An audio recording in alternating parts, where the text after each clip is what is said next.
Making impressive moves in the very competitive Hollywood scene, Mohammed Al Turki is quickly cementing himself as an ambitious producer, actor, and philanthropist in the industry. Born in Saudi Arabia and educated in London, Al Turki's call to film caused him to move to Hollywood and launch his career from there. His executive producing credits include Arbitrage, which Richard Gere was nominated for a Golden Globe, Any Price, What Macy Knew, Adult World, Desert Dancer, Holmes, Innocence, and Time Out of Mind. He is currently in post-production on the documentary Metamorphosis Junior Year.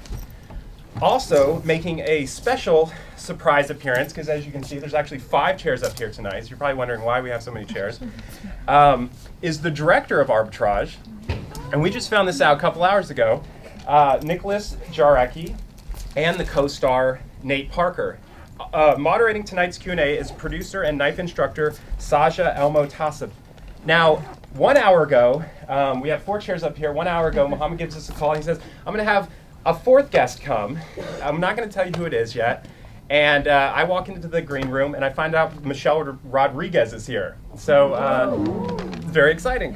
So now, will you please help me in giving a warm welcome to our very special guests.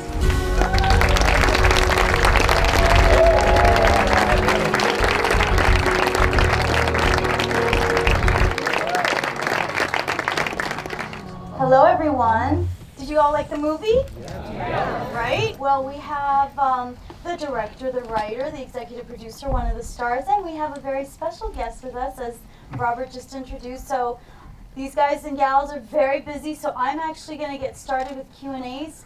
And first, before we even get started, how thankful and how lucky are we to have this group of people on our stage, right? Let's give you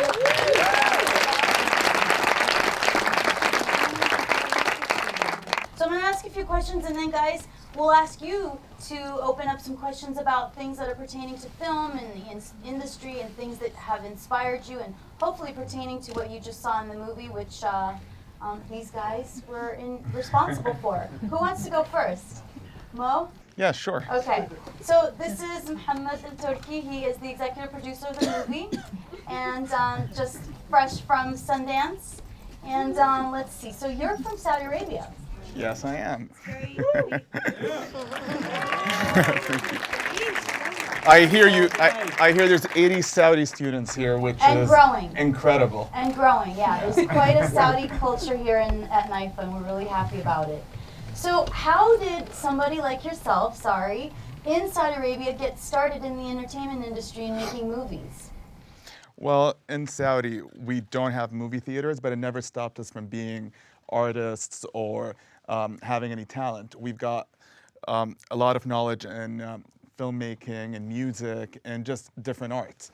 So when I was young, I've watched all the movies in Saudi and everything on like VHS. Any movies stand out in particular? Well, I loved all the Tarantino films, Scorsese, Fellini classic, David Lynch, like a lot of things. And when I wanted to work in film, everybody just thought that was a joke. I'm sure people here can relate. Yeah. They were like, you're Saudi, you want to work in film? There's no cinemas. So I was like, well, whatever, let me try. So I was persistent, I didn't give up, and I tried. And the first film I worked on was a small indie film the budget was less than $1 million, called The Imperialists Are Still Alive. And it was in Sundance in 2010. And that's actually where I met Michelle, who became one of my best friends. She helped me open our film here in LA. The screening, she hosted the screening with us, and since then we became like best friends. Girl power. It's more like colors of Benetton power. You notice everybody on this panel here, we got black, Jew, Saudi, Spanish, like we stick together. Walks of life. But going back to film, yeah, I got a chance, took it, it worked, and then the second meeting when I moved to LA was I sat down at the Beverly Hills Hotel Polo Lounge with a mutual friend, and I met Nick, and he started talking about this movie Arbitrage, which he wrote, and which you guys watched today, And when he started talking, it had a complete different cast, which turned out being perfect and more than what we expected. And like he's one of. Before or after 2008? I'm sorry. This was just 2011. 2011. No, 2010, I guess we met. Yeah. Yeah, end So of beautiful. 2010. Well, can I mean, young guys doing what you're doing in Hollywood amongst all these old croners and these legends. How did your process as far as writing and directing and then teaming up? I mean, you met, and how did that happen for a bunch of young guys? And then we definitely want to talk about how Nate was involved. Well, you know, believe it or not, I went a long time ago to the New York Film Academy in Princeton. Really?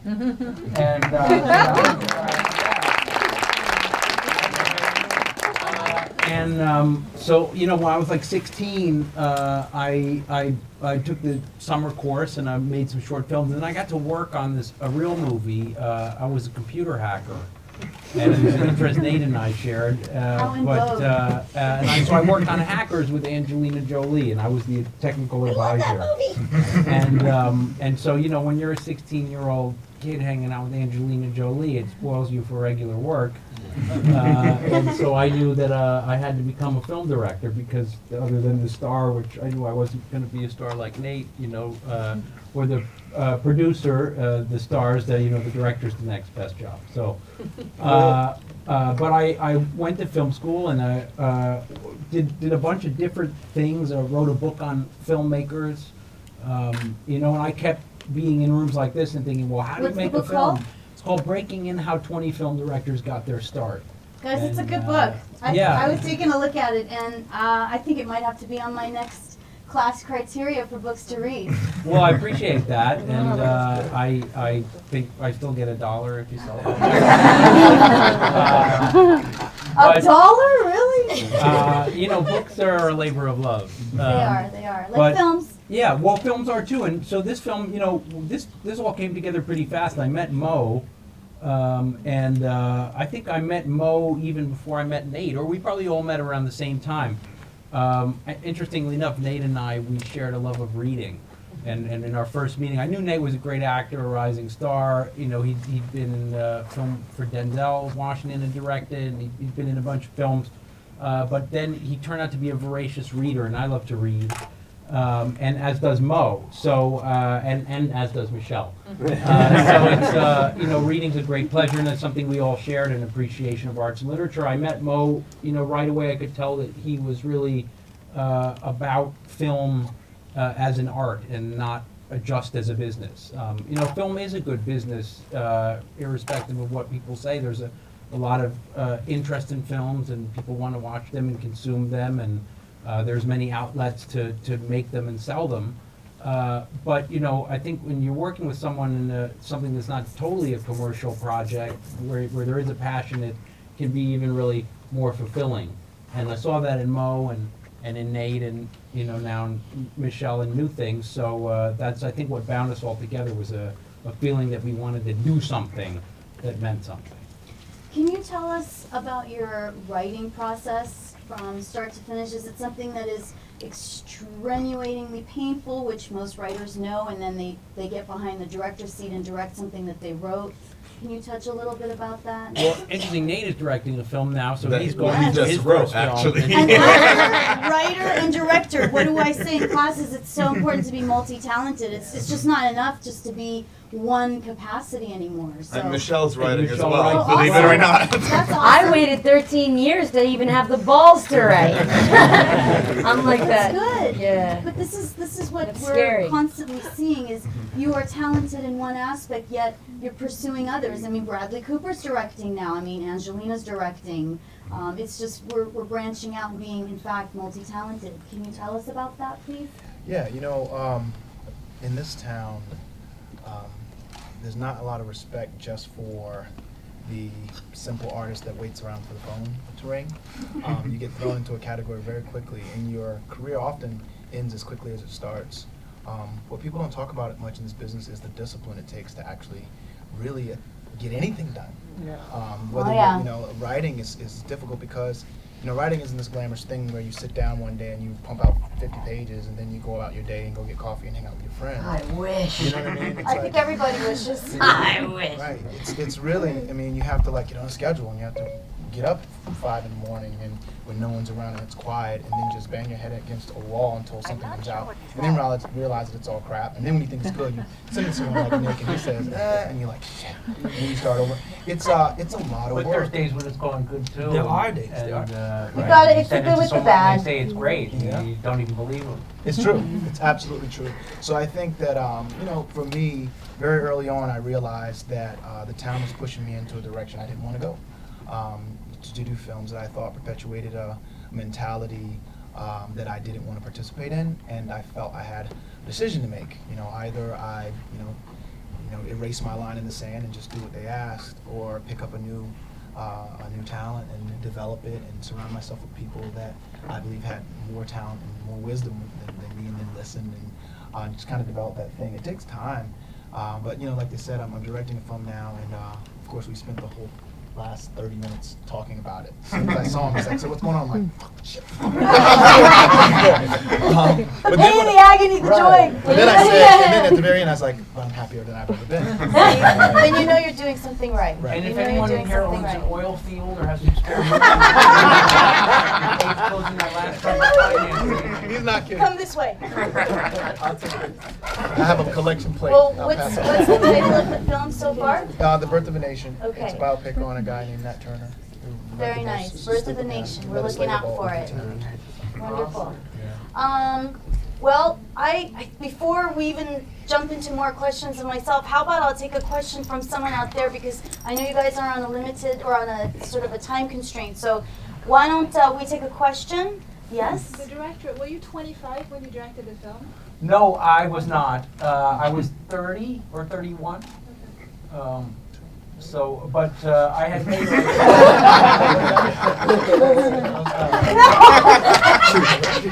I had made a couple of films before that.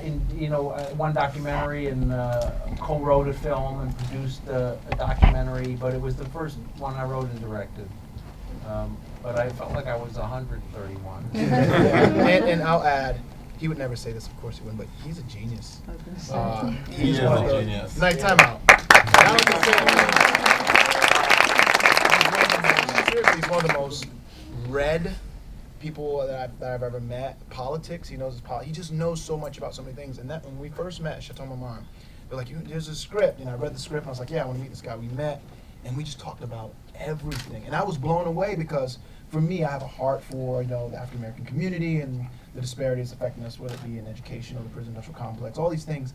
And he spoke to it. And he was like, yeah, we need more of that in the script. What about this? What do you think about that? And he spoke to things. And his brother, a family of artists, his brother actually does a lot of work with prisons. So we had a conversation. It had nothing to do with the film, but I was enamored. I was like, this is the kind of guy I want to direct me because I know that he has a vision that's very specific to what he wants. And I know I can trust a guy like this. Directing isn't about just saying, I get a chair, this is in front of everyone, I get to tell everyone what to do. A lot of research comes into it. I'm going to shut up. But Well, can I say also, something I think Mo and Michelle have exemplified as well as you, like with coaching and certain programs you work with, like the film is kind of it's a continuum of, the things that you care about and that are important to you in your life in other areas. So, for me, like I like to talk about, powerful people and corruption and things like that. And those are the kinds of things I'm interested in the world, and the Snowden, NSA, and our government's messed up policies. Hours. So we talk about those things, but we get active in those things. that you're Nate works passionate about. Mo promotes cinema to the world and to his community. Michelle is a great believer in women and film and promoting a certain type of power, which is great. So I feel like that's what makes all these, the great films that you like are made by people who are very passionate. By the way, I could never mention a movie that Mo doesn't know about, unless it's a really shitty movie that nobody's ever watched. But this guy has the biggest storage library of film that I've ever. Out of all my friends, he knows the most films. Out of all my friends. Yeah, they call me IMDb. Yeah, he is. I'm like, who's the director of that? He's like, blah, blah, blah. And I'm like, no, stop it. Yeah, I mean, Well, Perfect group. going back to Nick, he is a perfectionist when he films, and when you see him in editing, you just sit down and you like after a few hours, you're like, I don't know, is he like a mad person? I don't know what's going on. But then he's just a genius. And the result is the film that everyone saw, so kudos to everyone. Yeah.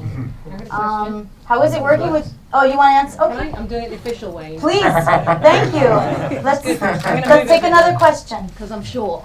So I've got the heels. First of all, congratulations. It was really, really fantastic. Richard Gere was amazing in it, so I'm glad he got nominated. Nate, you were brilliant too. It was great. Fantastic. Well done. Really enjoyed it. Knew I was going to. That's why I came. So I got a couple of questions. So Nicholas, how the hell did you direct such a brilliant feature film and write it as your first film? That's amazing.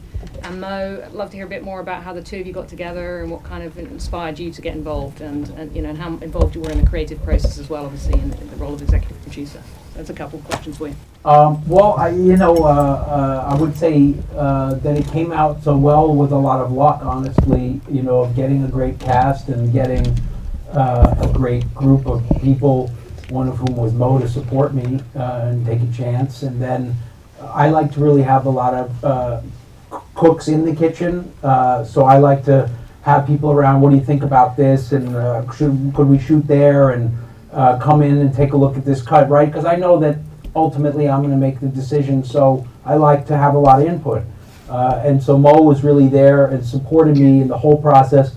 He had a real sense of powerful people and kind of circles of politics and things of that nature, you know, how power moved, and that was helpful to me to see. And, you know, that he was also really helpful in the promotion of the film. We went, all of us, Richard came with Nate, we went to the Abu Dhabi Film Festival. Which actually, that was one of like the highlights of my career when I started getting support from people in the Middle East. It was always a dream to, like, you know, make an impact in Hollywood, but then to bring Hollywood home with Richard, Nate, Nick, that was like such an incredible moment. No, Susan was with us in San Sebastian, not in Abu Dhabi. But then it was just like I was dressed in the national outfit as you do back home, and I was on stage. And Richard, I didn't ask him for this or anything. He just comes on stage and casually just puts his arms around me, and he's like, "You're gonna translate for me." And I'm like, "Well, they all speak English." He's like, That's nice. so like it was, I don't know, it was like about 1,000 people in the The Dubai Film Festival and the Abu Dhabi Film Festival. Festivals are growing. Huge.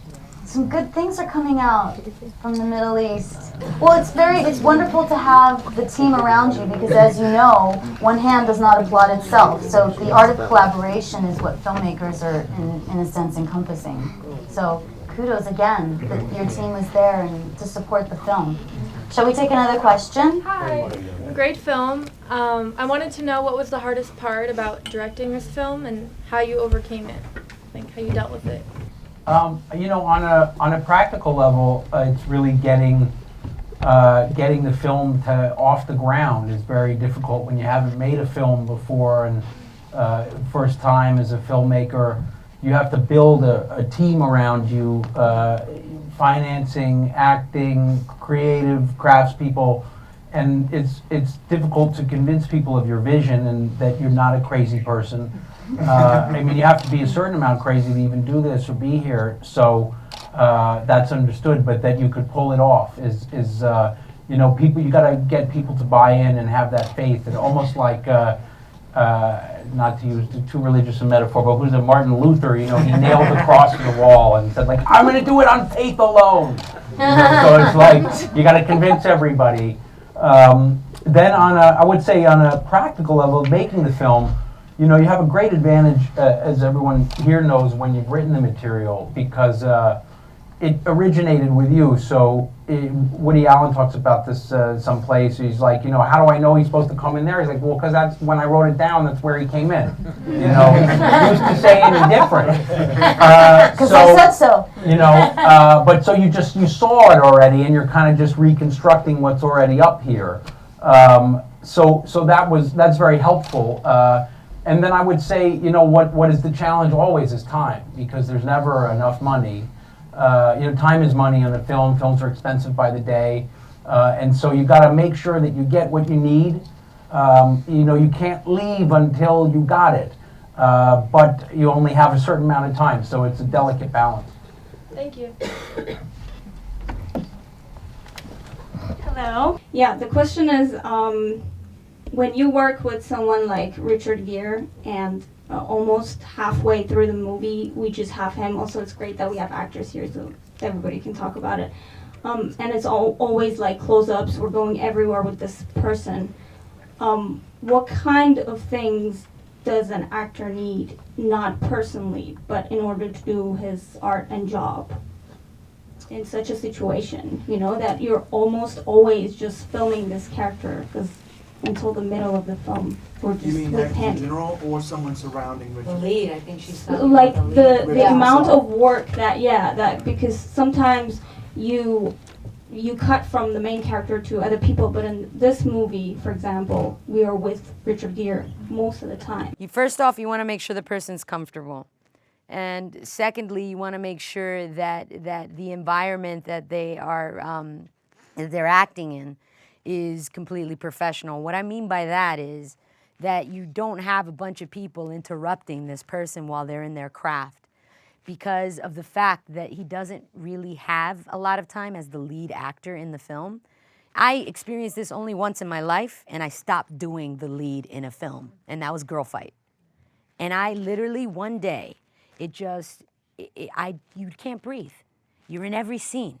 Everybody, you know, is always bugging you. You think you got 10 minutes to go into your trailer, to breathe, to like exist by yourself for a second so that you can get back into your character. No, you're always, makeup. You gotta go. 10 minutes. It's like, you know what? If you're a person and your emotions are on your sleeve, which is what an actor does, an actor has every emotion on their sleeve so that when you say cry, you are able to do it. When you say get angry, you're able to do it. So imagine a person with anger, happiness, sadness, everything boiling at all times. So you need space. You need your own space, and you need somebody, you need the production to understand that. And the director needs to help create that space for the actor. Yeah. So if you're ever working with professionals and they're really good at what they do, give them their space and respect them. Respect their space. I think that's the most important rule out of all of them. I'll add a very small thing. Just like what she said, it takes stamina to be able to, you know, it's like a marathon runner. I made a mistake a few years ago of running a Nike like 7K because I thought it was cool. They're like, hey, I'm gonna give you all this free Nike, you wanna run 7K? I was like, yeah. Sure. And my knees were busted for like 4 months because I didn't train. I just showed up and then I willed myself through it because I didn't want to stop. I'm like, I was dying. The same thing goes, I believe, for being an actor. So much about being an actor is what you do before you get there. You know, it's really for everyone, but just separating myself, speaking as an actor, so much of what happens on a film, even like this, is in the research. I remember, you know, Nick gave me so much freedom to build this character, down to like my clothing. Like I could show him pictures and what do you think about this, and he'd be like, you know what, that's good. And then he was like, you know what? I'm gonna trust you to bring this character to life. We've talked about it, we've rehearsed, we've done all this stuff, and I felt like I had so much ownership that it made me want to be prepared in every moment. And then you work with Richard Gere. You know, the last thing you want to do is drop a line when he's in your face. You know, so it's like, you know, training, putting yourself in a position through rigorous, whether it be technique or it be drills, you know, learning your lines, having someone that's a friend read with you until you hate the words, and then that's when you find more words. But you know what I mean? It's really, it's discipline, really preparing yourself so when you get on set, it's already in there. The problem is a lot of actors wing it. Like, oh, I got it, and then they show up, and the director's like, I actually want this. And you're like, I've had that happen before. Yeah, we see enough actors. They know what that's about. Yeah, we had pretty good rehearsal time on this movie, though. You know, I probably had almost 4 weeks with Richard. Oh, nice. You know, so like Nate and Richard and I had like 3 or 4 days all together, which was great. You know, The importance and then Nate of and I had some rehearsing. days. And, That's what I constantly stress, that it is ultimately the most important skill that we have. Whether you're a writer, director, actor, if you can't communicate, I can't read all your minds yet. So until we get there, everything that they're saying is such sound advice. It's so appreciated. Thank you. You're welcome. Thank you. Hello, my name is Zaid. First, thank you very much for this amazing movie. I've seen it before actually, and I have a question for Nick and a question for Mo. And Michelle, you're awesome. I didn't know that you're that cool. Anyway, first of all, the ending, was that written that way, or did you kind of explore, options in editing or in? No options. It was written that way. It was written that way. Yeah. Okay, cool. So basically, I mean, it does. The message comes across really beautifully in that way, but it wasn't kind of like, because there was so much going on and so much like mystery and so much like stuff that we didn't know about. So I felt like that could be, some sort of reveal at the end. But then, your point was a whole different. Well, I just kind of felt like it was, I remember we were shooting it, and Richard kept going. We did a lot of takes going to the microphone, and he would get up to the microphone. Maybe the 10th or 11th time. He leaned in and he goes, "One of these days I'm going to say something up here." and so, but I really felt like there was nothing more to say. But then I'll tell you, interestingly, what was not written was when he leans into Brit's ear and says something to her. And I don't know what he said. I never asked. I didn't really want to know. I feel like, for me, I kind of took that, he had some unfinished business with his daughter. Richard and Susan had different views about what would happen with the relationship. I think she thought, well, she's leaving, and he thought, well, she'll be back. But I think that reflects their characters. But as far as like the other thing was concerned, I felt like he had done his arc. Great, thank you very much. And Mo, I actually came here today to get a chance to meet you because I watched the movie before, and also the movie is great, so it's great to watch it again. I am a filmmaker. I graduated from NIFA a few years ago, and I have a script that I'm working on. But I was wondering, are you looking for content that is like more independent, Middle Eastern kind of Gulf stories, or is that something that you were not at the moment looking for?